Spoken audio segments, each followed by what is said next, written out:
All right. I'm going to call this meeting to order for the Polk County Board of Commissioners for Wednesday, June 5th, 2024. All commissioners are present. Announcements are on the agendas. Please note them. All extra copies are in the back of the room. First item up on the agenda is comments from the public for items that are not on the agenda. You guys all have time on the agenda, of course. All right. Next up is approval of the agenda. Also move. Second. It's been moved and seconded. All those in favor signify by saying aye. Aye. Aye, pass unanimously. Approval of the minutes from May 29th. Chair, I will abstain from this as I was absent last week.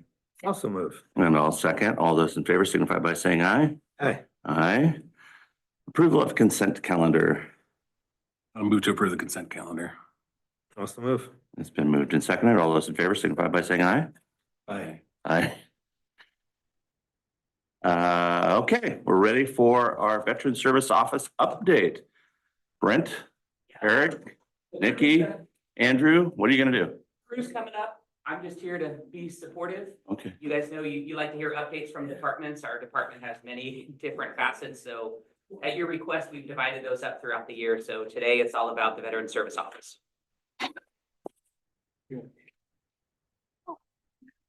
They will all introduce themselves and we'll all be wonderful. And no attention to that man behind the curtain. Yeah. Commissioners, Chairman of the Board, thanks for having us here today. Eric Enderle, Polk County Veteran Service Office. Nikki Rack, the Assistant Veteran Service Officer. Andrew Webster, the Resource Connector for the Veteran Service Office. Commissioners, if I could, just want to congratulate Polk County native Staff Sergeant Andrew Whitfield. Pretty storied career in special operations, graduating from the Inter Services Physicians Assistance Program and getting commissioned on Friday's first lieutenant. So that's my brother-in-law. I wanted to give him some props somewhere. So giving you a couple updates. Vetrospect, the program we use, the data tools have been upgraded significantly. So we've been kind of playing with different things, trying to figure things out, see what's happening. So we have some kind of new numbers for you guys.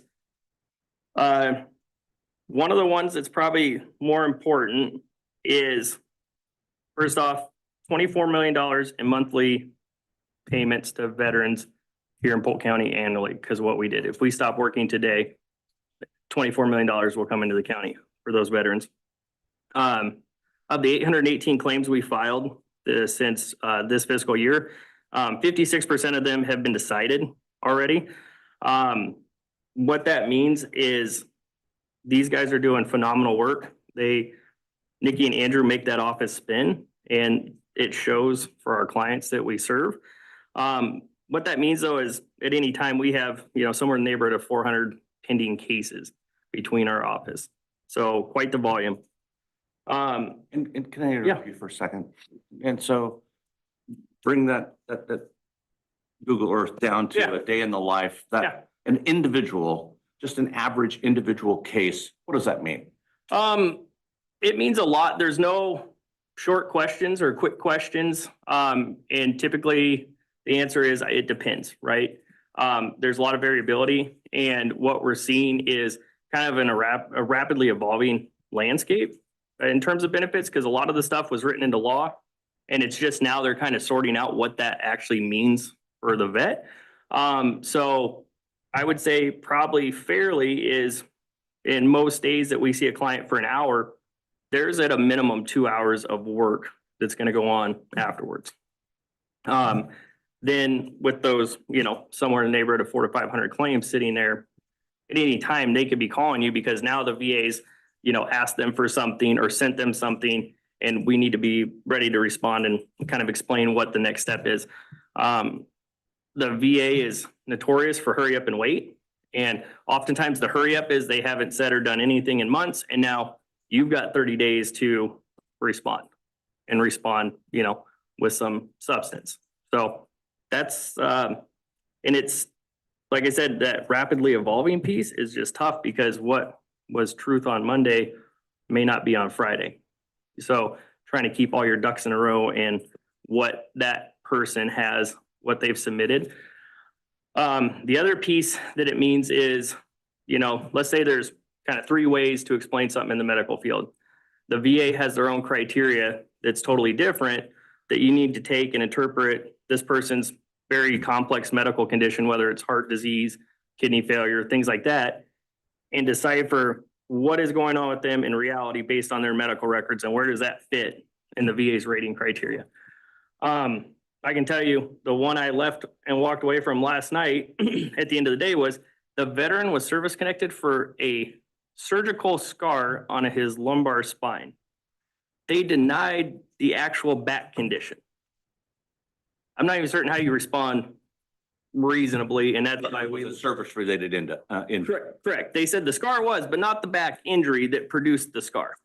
I mean, that's the extreme side of things, but those are the kind of things you're seeing, and you can't just say you're dumb.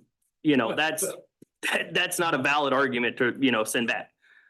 So trying to come back with some substance, I'm sure Morgan can appreciate that, is sometimes kind of challenging in those cases. It's almost more challenging some of these than these complex cases, because what do you even say here?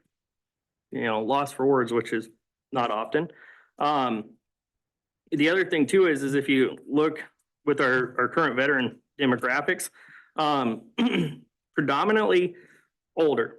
Vietnam has a lot of presumptive conditions associated with it. The PACT Act has expanded those presumed related conditions. And with that's come a whole host of people.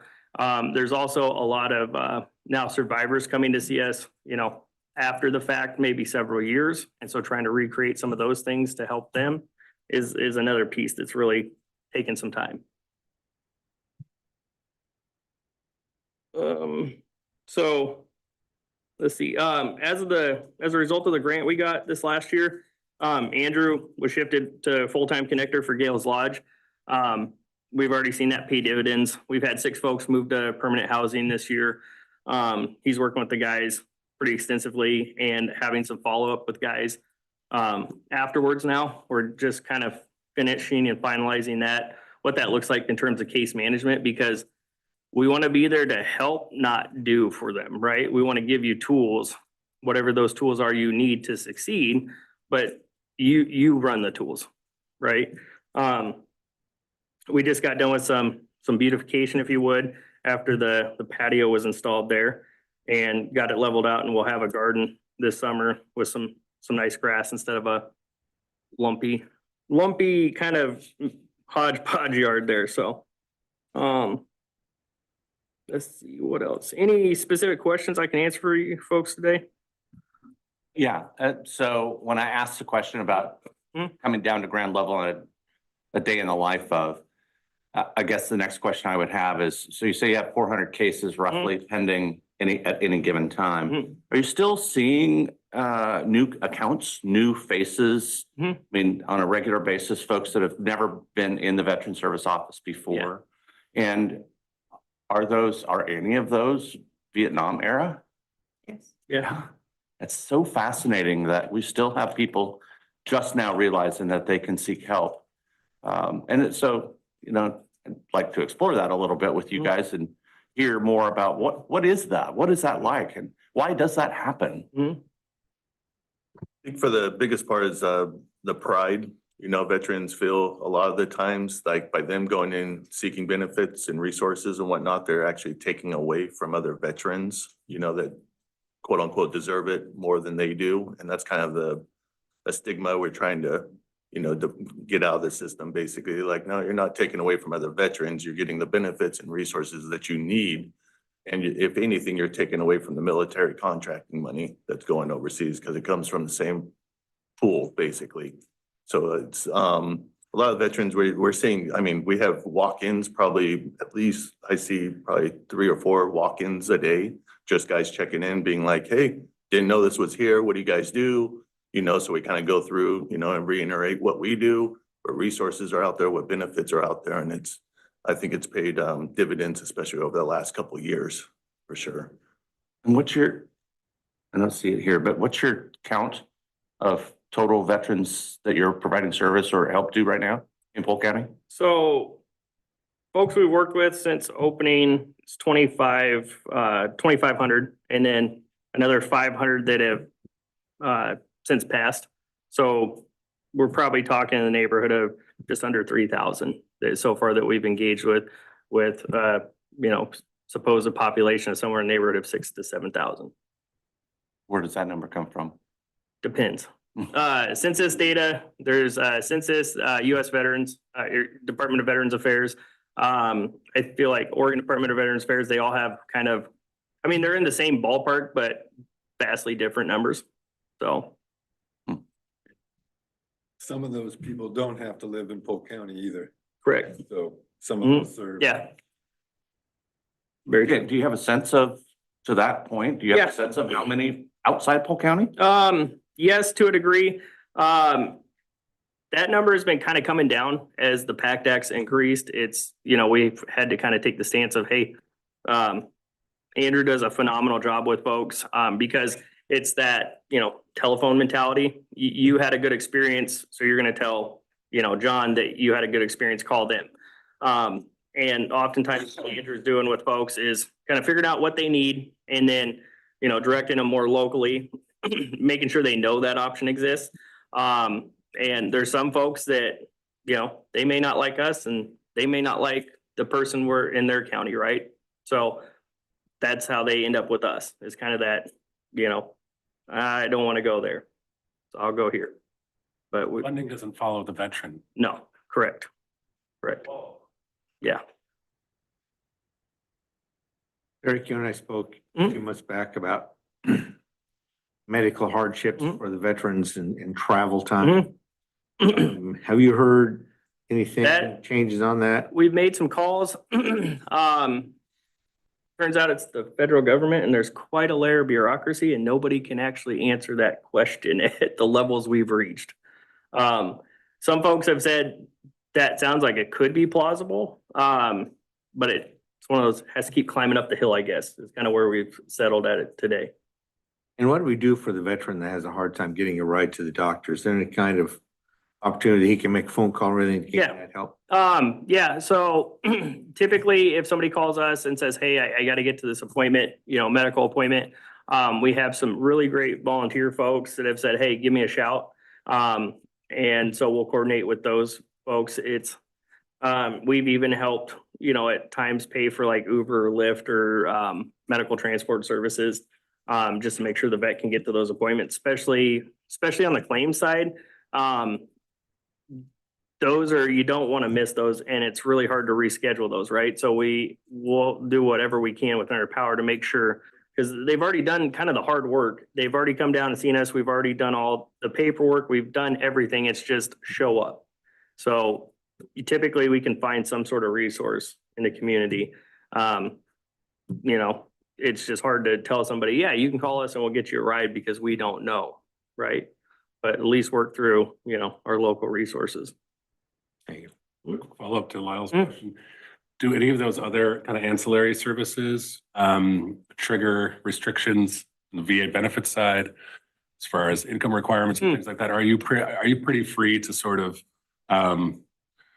tap into other resources for veterans? Pretty That might be free. the Resource center or? okay. Pretty free to do. So, like I said, we've even had resource center clients, give veterans rides, Mhm. places, things like that. So yeah, funding, there are some funding streams obviously that are, income driven, et cetera, but, we've had, very generous folks past couple of years with donations, things like that. So typically it's, the funding isn't the problem, it's the actual transportation Mhm. is usually the biggest hurdle. Especially in our Mhm. rural, Mhm. large geography. Yeah, I have a question on the PACT Act. yeah. This is something I researched a bit with some colleagues at National Association of Counties. Mm. And it's great that Mhm. more Vietnam vets are eligible Mhm. for services based on a range of medical issues, exposures and things. I'm gonna ask a rhetorical question. Mhm. Was the funding to your office or other Mhm. offices increased given the increased eligibility? That's a large no, Yep. a resounding no. There is pending legislation, the County Veteran Service Officer Act, the CVSO Act. Somewhere, I think there's a House and a Senate version of that bill. That at different times over the last, I want to say, excuse me, 18 months, has kind of moved up and down, as things do. I think at this point, it's still, somewhere midstream. If you look at what currently is, what that means in that bill, it's not gonna be a huge shot in the arm. You're talking, probably best case scenario, maybe 0.25 FTE. Mhm. And, but I mean, anything's better than nothing at this point, because yeah, there is a huge struggle. Our phones, I mean, to Andrew's credit, he helps out most days after Gail's Lodge stuff. And yesterday he was diligent, knocked out every voicemail. And that was 4 PM. When we were getting ready to leave, there was 20 voicemails. And we were all doing something, interacting with someone. Yeah. And that's kind of the crux of where we're at, Another loophole we kind of discussed over email, you, me and Brent, was that private actors who are helping veterans. There's currently no restrictions on accepting a cut of veterans' benefits, charging fees to veterans to process help with applications and things like that. And that's a real risk. I think there's some predatory kind of actors out there with our veterans. I know that's affecting some folks here too. So that's something we're really trying to push to close that loophole at the federal level. And I just can't believe they didn't think of that. It's pretty wild because, as we discussed in email there, folks are looking for help, right? Yeah. And if John has a good experience, he's gonna tell his friends. And it's really unfortunate. I struggle to find words I can say here in this setting, because there are vets that we've personally seen that have spent tens of thousands of dollars, or liable for tens of thousands of dollars for something they did not need. Absolutely did not need. They were already even potentially service connected for it. And they got what they thought they wanted, which was the appropriate level of benefits. That's good. We don't have a problem with that. The problem I have is they didn't have to pay for that. I mean, you're talking, like I said, on the magnitude of tens of thousands of dollars that they didn't have to pay. And what's worse is when you look in their claims file, the medical examiners, maybe they send them to get, an opinion from.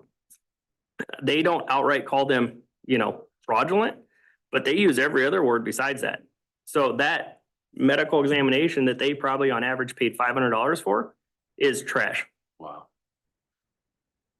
And to give Nikki and Eric both huge credit, and it's one of the reasons why I work here now, is because once on those services, especially once they're denied, they're kind of like, our hands are done here. You know what I mean? And to Eric and Nikki's credit, the thing that I think separates them from most VSOs is just because you're denied something or appeal something, they go into it very deeply and they go through the appeals process. So the claims that are, might not get processed by other counties or individuals like that, they go after very hard. And so, I mean, you're working with veterans, 2-3 years down the line on numerous different claims to continually follow up with them and get the services and the benefits that they obviously deserve. And I think that's what separates them from most. So impressed that reaction to these bureaucratic barriers that would really frustrate a lot of folks in your position. And you kind of take it as an opportunity and a challenge and an opportunity to represent your veterans and get them the benefits that they're eligible for and deserve. It's amazing. Well done. So I do realize that there's a scope of rules that you guys, fence you have to stay inside of generally with the work you do. But I guess to this point, I'm curious about whether or not you have latitude to be able to warn people about predatory behaviors and maybe even some players out there that, do you have the ability to warn them and say, watch out for this type of thing or watch out for this organization? I think we have quite a bit of latitude. I also like to take the approach though of, ye in glass houses shouldn't throw stones, right? Because I think the military in general kind of breeds this. If you're talking yourself up, what's actually wrong with you, not that person, right? And so sometimes I think coming out and saying, those folks are predatory, whatever, might actually have the opposite effect on some folks. So we just try to, I guess, be gracious with what we do, and show why we do what we do. And also then, casually warn them if you would. I've had a couple instances where, somebody's brought it up and we've tried to, hey, be cautious, be wary.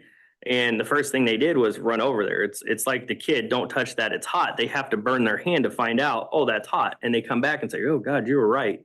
I think that's the nature of the business. It's kind of tough, especially a lot of vets, your Vietnam vets that were, they didn't want to go necessarily. They were drafted. They were legally obligated to go. They're leery of the government. And so when the VA saying, be leery of this organization, their first instinct is, well, I'll go see them because, my past experience is proven. So generally we try to just, not come out and blast them, but just explain what the rules are, because technically they can't charge you to assist with claims. The loophole is they're quote coaching. They're helping you understand what the benefit process is. So we try to use that as kind of an education experience of, you don't have to pay for this. This is what is happening. This is what, your specific case is, elements of that. And you maybe don't need that, in the case of the vet that pays for these exams that are useless. Hey, you don't need this. We even have instances where I've told vets, hey, we can basically save your effective date. The only thing you're going to lose is a couple months. Try my way. If you're not happy with it, go see them. And that's been successful. So we all, I think, praise you three and everything that, we've all done together as a veteran service organization since we started. But I'm always curious about what does it really look like in another county, any other county in the state of Oregon? Do you guys have other than a conference where you all pat each other on the back? And I don't mean to say that facetiously, but we all tend to do that. How do you know really what's happening? Again, because you can have an angry service member who didn't get what they thought they were entitled to telling you the story. But I guess the question always is how do we rank different veteran services offices and their performances? That's a good one, because I'm way too competitive for my own good, and I want to know what they're doing well and what we could do better. The good news is we don't professionally sit and pat each other on the back. I think we professionally tear each other down. More often than not is the case, not in a terrible way, but in that, build one up, kind of tear them down to build them up better. So there's a lot of discussion there. As part of our professional association, we have just monthly kind of quick roundtables, what people are seeing, what people are facing. There are good things, like for instance, Linn County has a very robust transportation program that I think the rest of the state of Oregon's envious on. Different programs like, ours, we have transitional housing within, our veteran service office that, is unlike pretty much anywhere else in the state. And a lot of folks are envious of. So everybody kind of has their elements that make one look there with a little gleam in their eye. So, but you're learning those things through your association. Correct. Yep. And you trust that. Yeah. Eric, can you just describe the difference between Marion and Polk County structurally? Oh, yeah. How veterans are seen? So difference between our county and Marion County is, first off, Marion County contracts with arches. So they're non-county employees. There are 4 and an office assistant, right? Yeah, 4 and an office assistant there. And my understanding is basically strictly walk-in, come in kind of DMV style, take a number, wait your turn. They don't see people on Fridays generally, but admin's available. It's kind of, and we hear a lot of folks say, they go in there for something that probably needs an appointment sit down time and they wait several hours and, that's how they do it. That kind of what you're looking for? Yeah, Okay. just the difference between one of our neighbors and how we do it. Yeah.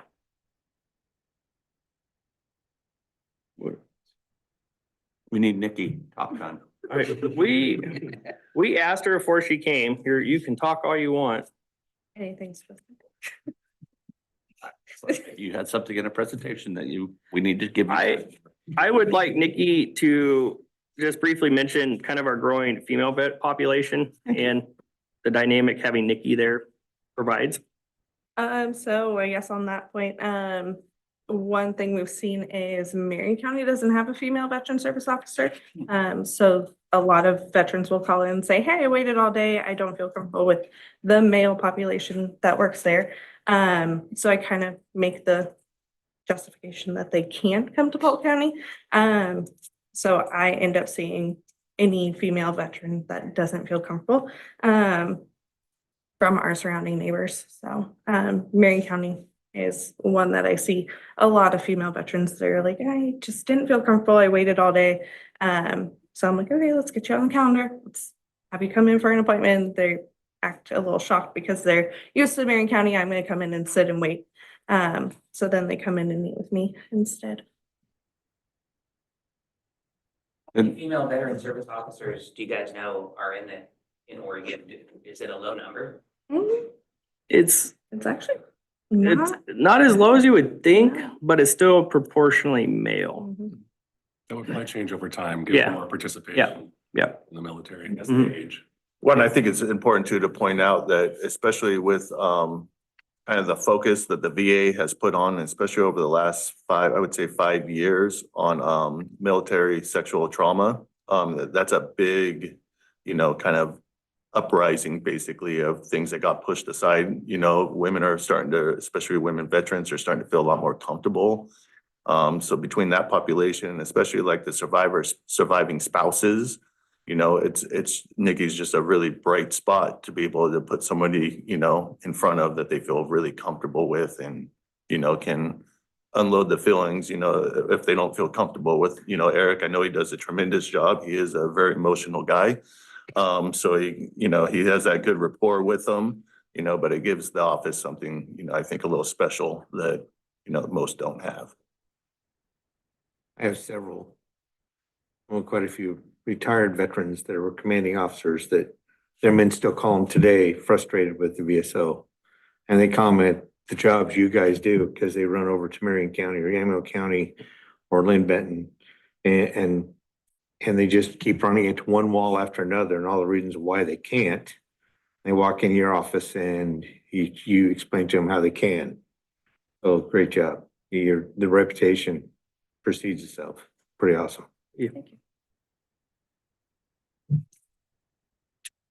So I guess one of the things that we'll end with is a question about affiliate organizations that you work with. So I don't mean to plug for anybody here, but I see Tunnels to Towers a lot as a fundraising organization and some organization that allegedly makes good contributions and direct contributions to veterans families. That's one that I think of. And can you share anything there about affiliate groups that you work with that help, you can refer to that help families? Yeah, we have a phenomenal group of partners around here. Vet Care, which is part of West Care. Phenomenal group. They have transitional housing, suicide prevention, peer mentor program. Every one of those folks is just phenomenal. I can't say enough good things about Roy and his crews there. We also Based have out of where? Salem. Yeah, they serve Marion, Polk, Yamhill County. Also Easter Seals, Polk CDC. If you look at our Gales Lodge numbers, you'll see them kind of sustained, full, right? And then all of a sudden, like if you go today and look, it's almost empty, right? It's these partnerships, permanent supportive housing. They open the doors, and we get people permanently housed. Senator Peter Courtney's place over in Salem just opened, and that's, a huge benefit for a lot of vets. Some of our folks that have gone there, they're Polk County residents, but because of medical needs, et cetera, and transportation, that's a good fit for them. That's been awesome. Vet Care, American Legion of VFW local post here, phenomenal resources. In times we've had to, look for financial support, or assistance for veterans. We've been able to go to them and essentially we've built a relationship with them that if they trust us to vet the process and the person. So if we come to them, we haven't had a time where they said, no, we're not going to fund that request. And they do a lot of work. Those are, you know, specifically in those cases, that's money they've raised locally. So to have that, you know, comfort in a relationship is really cool and really unique. I don't think that exists. That's one thing that I think is different, our office than others, is we have that relationship already established. A lot of folks hear that and are pretty surprised that we have that level of trust with those organizations. So a lot of good groups. I see tunnels to towers all the time. I unfortunately know nothing more than that about it, but yeah, Sorry. Yeah, no, you're good. It was one example that I know. yeah. So does that answer your question? It does, Okay. thank you. And I kind of did that some for the benefit of media that's in the back of the room. Yep. You know, that as stories are told about the great things that you do and all the people that you serve, I think it's always important to acknowledge the vast array of partners that help you get it done.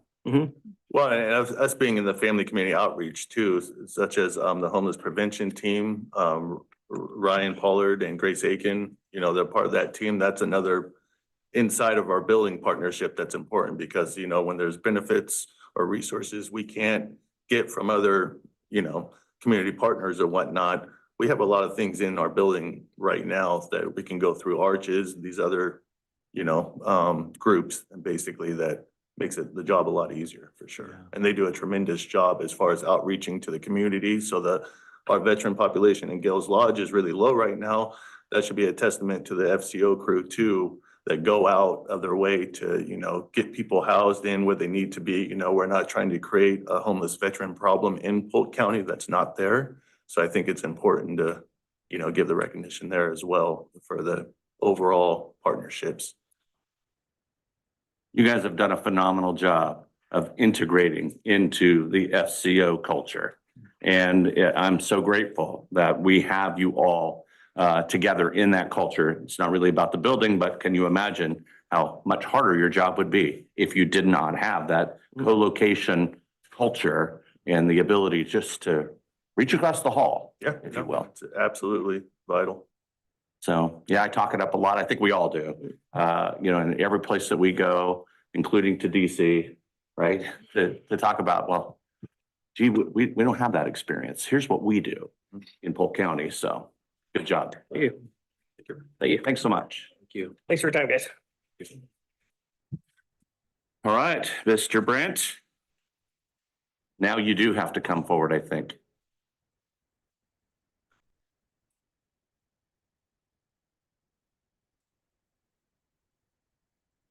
Jump over this. Morning, everyone. Morning. Thanks for coming. Thank you for having me here. I'll kick this off a little bit. For the record, Brent Demo, I'm the Director of the Family and Community Outreach Department. I also just want to finish off with the Veteran Service Office. We're super pleased with the integration with the staff that we have and kind of that go get 'em attitude. And I think we're seeing a lot more and better results because of those partnerships. So definitely kudos to the VSO team. If I could say something about. No, I'm sorry, Billy, you can't. Please. As a Vietnam veteran, I just wanted to comment on this phenomenal group of folks here. I've directly benefited from their efforts, and every chance I get, it was mentioned Vietnam veterans sometimes, even at this late stage, do not reach out. And I think a part of that, without getting too long-winded, which I'm capable of doing, is that Vietnam veterans, myself included, have had to fight, literally fight for benefits and struggle. And there's a lot of Vietnam veterans that are still here that give up. They get tired of fighting. And I'll say this for Eric and Nikki and Andrew, they fight for veterans. They represent the veterans that might not have the literacy on a computer, might not have the patience that is required to fight that system. And they do an exemplary job. And without going too far into it, Eric helped me with a with a case. You had mentioned about Eric said you don't want to call the VA stupid, but the VA recently determined that my diabetes was the cause of my chronic heart failure. And I don't know how they came to that. So I went to Eric and I said, how do they ascertain that service-connected diabetes created my chronic heart problem when I've had heart problems for 24 years. I was diagnosed with diabetes just last year. So Eric provided a secondary claim and we're working on that now. And one other thing, and I've got several others, but the families also benefit from the efforts of these folks behind me. I've directed families that are going to need help with the benefits when their Vietnam veteran passes on. And I know of one, I lost a friend recently, Doug Burge, and I directed his wife there. She was concerned, what do I do? How do I handle this? What are the benefits? Eric and his staff took care of that for her. So the families benefit also greatly from the efforts of these folks. And Billy, will you introduce yourself for the record? Billy was commander of American Legion Post 33. I'm also the co-chair of the hosting committee for Bringing the Wall That Heals and chair of the Museum Advisory Board. And I'm also on the advisory board for Gales Lodge, Vietnam veteran, 67, 68. Billy and I have known each other going on 7 years now. And he's been a friend not only of Polk County Veteran Services, but just veteran programs in this community. He's sort of a quiet background instigator, stirs up the pot quite a bit sometimes and gets some things done behind the scenes. And when Billy and I first met, it was all around Gales Lodge. And Billy traveled with me, not only locally to do city council meetings and neighborhood meetings about the importance of having transitional shelter for veterans, but we also co-presented at a statewide conference on Gales Lodge. And we've kind of palled around a little bit. I'm a really good chess player and Billy has never beat me at chess. And so it's something that he's very upset about. He's hoping one day to manage that, but I'm glad you're all sitting at a distance or his nose would be slapping you all in the face. I've never won at chess with Billy. So anyway, I admit that on the record now. The truth arises. Yes. So a couple of things in our relationship. It was also super ironic to learn that you guys all know my father passed away 6 years ago. He was also a Vietnam vet. And when Billy and I were talking, I gave some of my service records that Eric got for me to Billy. And it turns out that they actually served together in Vietnam at the same time in the same battalion company. Battalion, probably. Yeah. So just an interesting connection there. Billy and I have been talking for years about bringing the Wall That Heals, which is the traveling Vietnam War Memorial, to Oregon at some point with the dream of having it in Polk County. So we're just here to give you guys an update on how close that could be to reality. In the end, we would like to ask the Board of Commissioners for a letter of support for this endeavor. But Billy, why don't you give us some pertinent background and tell us where we're at with the project right now? Right now with the project, we've submitted an application and 9 letters of support to Virginia where the Vietnam Veterans Memorial Fund is located. That organization was formed in April of 1979, nonprofit, and they sponsor a 3/4 scale replica of the Vietnam Memorial Wall in Washington. It's the only one of its type that's 3/4 in scale. Last year, they had 100 applicants for cities to host the wall, and 33 were approved. I don't know what it'll be this year, but we have had 4 hosting committees at the museum in Independence. At the very first meeting, Mayor McCardle offered to co-chair this effort. I was going to try to sit back and let everybody else do it, but he asked me to help co-chair. So I'm a co-chair as well. So we have had 4 meetings. We have committees formed, but we're at a point now after submitting the application, which I did on the 27th, which is when they started accepting the applications. I sent our application as well as 9 letters of support to include one from our governor, Senator Merkley, and several folks have contributed to that. Very nice and supportive. So we won't know until they make their determination. It's basically based on, there has to be, I met with the program director, Kathy Miller, in Merced this year, where they were exhibiting the wall, just happened to be in the state traveling. And they have to have a city within 800 miles for scheduling to get this wall around. The wall that heals has only been in this state one other time, which I thought was interesting. That was in La Pine at the start of the pandemic back in 2020. So I was kind of surprised that this state has never been accepted, or for whatever reasons had this wall come. But my thinking was that it would be very good for the community and for the county. A lot of people thank veterans for their service. A lot of people say, thank you for your service and we appreciate it and all that. But this to me is a more tangible way to show specifically Vietnam veterans and all veterans that the community does care, and that it's a place where it's a very emotional place. I've been to the one in Washington. I've visited this particular traveling wall 2 times, once in Tucson and once recently in California. So as emotional as it is, it's good for veterans. And I think it's good for the community. It's good for the education, for the public, to let them know a little bit more about it. There's a 53-foot educational trailer that travels with this exhibit. And they have, I think, 3 6-foot screens that go over the history. And it's very informative. And school groups come, and we already have some committees formed for that, but we're at a standstill now until, again, we get approved. So I have a lot of information on this because I've been pretty much involved with it since June of last year. I approached Mayor McCardle and asked him what he thought about it. And he said he was all for it. He was very supportive of it, and to this day is as well. And so city council members and independents, the museum director and curator are behind us. We have retired school teachers. So we're anxious and hopeful that we'll be accepted, and we'll just have to wait and see. So your letter of support would be greatly appreciated. Even though we've already sent 9 in, we have an additional one, and I'm expecting a few more. And then if you could help us with that, then I will submit those as well. So Independence is an interesting and amazing site. Not only is the name of the city Independence, which obviously has that sort of support of veterans, but you guys also know that Independence has the oldest Vietnam memorial west of the Mississippi.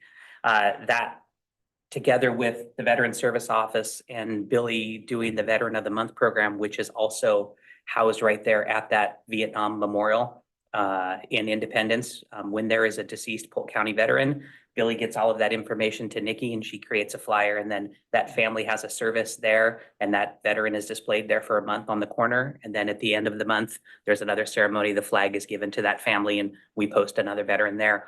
All of it makes it the perfect location to do this. The proposed location, because it's so big, we were hoping to do it in downtown Independence, but it's not big enough. And so the proposed site is the sports park where the boat ramp and the soccer fields and everything is. So that's the hope. And we're in the 2025 queue. So sometime probably between April and October of 2025, we would get assigned a 5-day. it's 4 days. A 4-day slot. There's a couple days for setup, 4 days for the event, and then a couple of days for cleanup as well. So a letter of support is one thing that we're hoping we can get this week from y'all. And then Billy, the last thing that we just need to bring up, if we did get selected, what is the fundraising that needs to happen and how quickly? Well, last year, the site fee is $11,000. That was for last year. I haven't heard anything different from that for this year.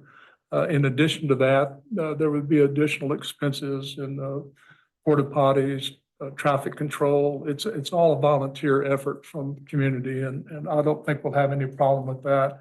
We've already received donations of $1,000, but we're kind of hesitant to start really reaching out for fundraising until we get accepted and then go from there. So when I talked to Ms. Miller, she estimated about an additional 10 to 11,000. So total cost would be about 22,000, just estimate. But I did have an opportunity to go to San Luis Obispo, who hosted the wall last year, And they had a budget. They gave me access to all their archive information. And San Luis Obispo, California has hosted this particular wall twice. And so they're really good at it.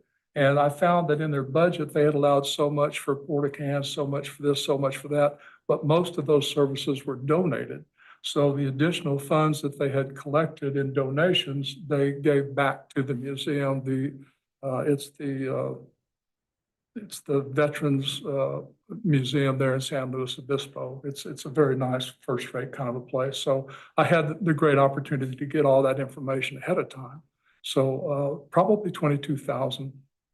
Do we have a sense, Billy, of, are we gonna attract people in the hundreds, in the thousands, in the tens of thousands in those 4 days? What does it look like economically for Polk County? Well, I don't know any specific numbers other than the San Luis Obispo, and they estimated about 12,000 folks additional came in. So I feel very confident. Vietnam veterans kind of faded into the background for a long time. And I think this would draw in a lot of Vietnam veterans and families and friends. And so there's no way to really estimate how many folks will come in. But I believe that since the wall's only been here once before, and we're going to definitely get the word out once we do get approved, I think it'll draw in quite a few folks. So it's a great experience. I don't know if you've ever had the occasion to visit the one in Washington, but it's a very emotional thing. It's very emotional for Vietnam veterans, but it's a good thing. It's a good thing overall. So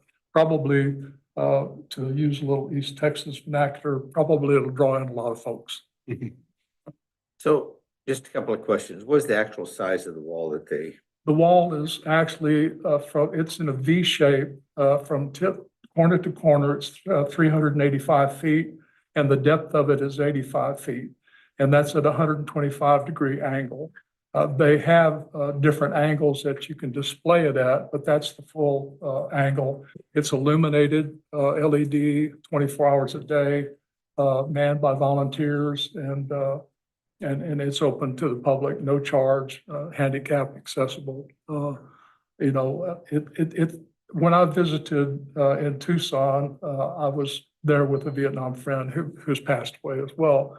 But when I went to Merced, it's just, I talked to Vietnam veterans. You're walking around, you talk to them. I talked to Kathy Miller, and it is a healing thing. It's a nice presentation.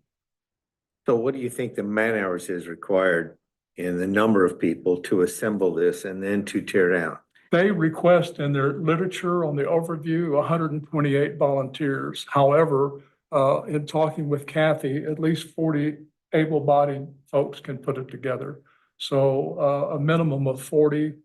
There's an escort, motorcycle escort that accompanies the wall into town.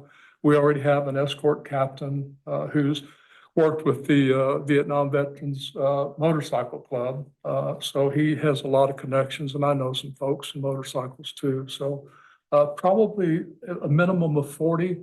The volunteers, there has to be staff there 24 hours for 4 days. They come in on a Tuesday, set up on a Wednesday, and then they go Thursday through Sunday, and their closing ceremonies on Sunday. They try to limit the ceremonies at the wall. Not a whole lot of pomp and circumstance, but an opening ceremony and probably a closing ceremony, but not a place to really, wave flags and holler. It's for Vietnam veterans, their families and friends. It's not for anyone else. Once we know that we're selected and we have a time frame, we don't anticipate any issues with getting volunteers, both veteran groups, the National Guard, other people to help with those parts. You could either raise funds and pay a security company to provide the 24/7 security that's required if you host it, so nobody messes with it at night. Other places also use volunteers, and as long as you have one or the other, you're going to meet that particular requirement. And we have a volunteer committee ready when that time comes. So we're anxious, just waiting to see how this will go, but tremendous support in the 4 meetings that we've had in preparation for this. Everyone's really, really excited about the possibility of bringing it to Independence. When do you hope to hear? September. Okay. That's when they close the accepting of applications for 2025. And letters of support can be submitted ongoing. So that's why we're here today, to get that from y'all. We have some templates that we can send that you guys can add your own flavor. We'll get those to Nicole at the end of the day today, so you guys can see what that looks like, but would love to have the board. And also that would encompass obviously our Family and Community Outreach and Veteran Service Office too. The Vietnam Veterans Memorial in Independence was hand-built by 3 Vietnam veterans, and it is the first one in this state. So it just seems appropriate that this would be a good place to have the Wallet Hills come to visit us. I totally support this. I served on the 9/11 healing fields put in Salem in 2006 and 2011. I've got some ideas I'd love to share with you two after this meeting, or we can meet once you find out if this is going to reality or not. I think I can bring some good ideas. Well, it'd be much appreciated. When I spoke with the museum director in San Luis Obispo, he said, one thing you need to know is one person can't do this. So for a while I was one person and now I'm not anymore. So it's it's good for me to realize that people do care and people don't just say, thank you for your service. There are people that genuinely want to do something to give some recognition to veterans. Andrew came down on his own time at one point in time and helped polish the brass that hadn't been cleaned in forever down at our memorial. So, and Nikki does, as Ren had said, she prepares the flyer for a Veteran of the Month. So they do more than just help families and Vietnam veterans and veterans in general. They are dedicated and a good group of people. And I know they wouldn't pat themselves on the back, but I wanted to take just a moment as a Vietnam veteran to say how much they are appreciated. Eric represents the county currently on that committee, so we will keep you guys posted. We'll get a template for y'all if you're all in agreement. I know you are. So we'll get that over to you and just keep you posted as things progress. The least we can do is support a letter. Appreciate it. My 7-year-old and I will be a volunteer. We'll sign up. He's a big kid. He can lift heavy things. Very Well, good. those Vietnam veterans are getting kind of old. I think the other thing, so I'm in agreement that, get us a template. We'll figure it out. I'm confident we're all very passionate here about supporting these kind of projects. We've been very supportive of the memorial at the Capitol and that project ongoing. And we have had some money to contribute to that. And I believe we would have money to contribute to this. So Again, that would be much appreciated. please keep this board in your mind with regard to helping fund the goal. And we won't worry about the numbers at this point yet, as per your direction. And you get closer to knowing what, that you have a reality, then let's have a more serious conversation about helping you with the fundraising. Thank you. Yeah, that's good for all of us. And thank Think so, you. too. Yeah. All right. Thank y'all. Thank You you. bet. Thank you Thank for you, your Billy. time. All right, Mr. Hawkins, we have a reclass. Apologize for being pretty anticlimactic after what we've gotten to hear today, but I do have a reclass request for heavy equipment operator in our Public Works Department. This is for Ben Brown. We're requesting that he be reclassified to the lead heavy equipment operator. When they sent in their request to me the first time, I shot back. I was like, I need some more info here to be able to bring to you and learn that Ben has been acting in this capacity, but has been hesitant to accept moving up just to optics, I think. And now he's at the point, he's like, whoa, I'm doing this work. I'm good with it. So I would like to support that as well. If this is approved, we would make it effective June 1st. It would be a fiscal impact of approximately $5,000 to include the PERS contributions, should this have been for a full 12-month period in a fiscal year. Good. Good with it.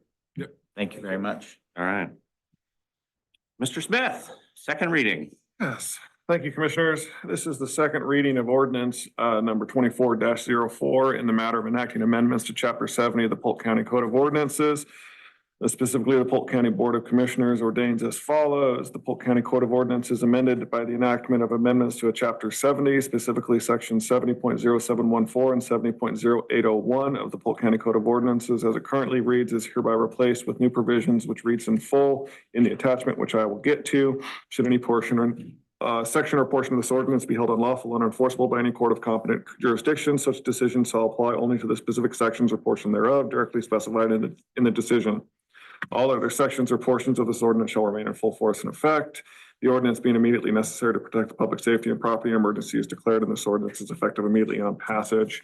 The alterations to PCCO 70.0714 for franchises or permit fees within subsection 2, the language regarding the transfer station is removed and section 3 is added specific to a transfer station, which states that any transfer franchise shall pay for the first year of operations an amount equal to $1 per ton on all ORS Chapter 459 solid waste materials and 1% of the gross receipts on all ORS Chapter 459 solid waste for each subsequent year thereafter up to 5 years. The amount of any transfer franchise shall increase by 1% each year and $1 per ton to a maximum percent of 5% and $5 per ton thereafter. Section 3 is modified to add the language transfer for franchise fees. And that concludes the amendments to section 70.0714. In regards to 70.0801, under subsection 2, the addition of for collection and disposal franchise holders is added to the language in section 2. Under section 3, language is added specific to the adjustment of a collection and disposal franchise free rate schedule. The language regarding franchises specifically is removed under section 5A. Under section 6, in determining the rates, the administrator of the board shall make a finding that rates of a collection or disposal franchise is added to specify that it's separate from transfer stations. Same language is added to section 7 to make it specific to just collection and disposal franchise rates. And the same with section 9 with the addition of collection and disposal language to make it specific to just collection and disposal rather than transfer station franchises, which leads to the big addition, which is a new section 10, which outlines the process for transfer station franchise rates, which states specifically rates for a transfer franchisee shall be determined based on the following prior to providing service and every fourth year after. The transfer franchise will prepare a cost of service analysis and any other requirements within the applicable franchise agreement to establish new rates. Criteria for review shall be the same as PCCO 70.0801 sub 6 as applicable to a transfer station. Prior to implementation of any new rates, the Board of Commissioners qualified prior to any implementation of any new rates, the Board of Commissioners qualified designee or the county may set the matter for a public hearing before the county's hearings officer and shall give notice of the time and place for such hearing to the franchise collector. The administrator and Polk County Legal Counsel as well will have notice of the public hearing and it'll have it published in a newspaper of public record located in the area. After the hearing, the board may reverse or reform or may impose such conditions as the facts may warrant and its decision or determination shall be final. Any hearing may be continued from time to time. During every year that is not a fourth year review, the Board of Commissioners qualified designee and franchisee may agree to adjust the rate schedule once a year. The adjusted rate shall be based on the existing rate, the franchisee's prior year's certified financial statements, any CPI increase and all costs of disposal, transportation or regulatory modifications and or any criteria outlined in the applicable franchise agreement. At any time, the Board of Commissioners qualified designee or the franchisee may initiate a rate review a review of the current rate schedule as permitted in the applicable franchise agreement. And that concludes the additions to the two sections of PCCO Chapter 70. Next steps. You may approve it today, as we've done both first and second reading, or you can ruminate on it and enact it at a later date. Pleasure of the board. I'm ready to move forward with the motion. I agree. I move to approve ordinance number 24-04. I'll second that. It's been moved and seconded. Any further discussion? Hearing none, all those in favor signify by saying aye. Aye. Aye, passes unanimously. That conducts our business in that regard. Do we have a need for executive session? No, sir. Yes, sir. Okay. Any other business to come before the board? Thank you all. We are adjourned.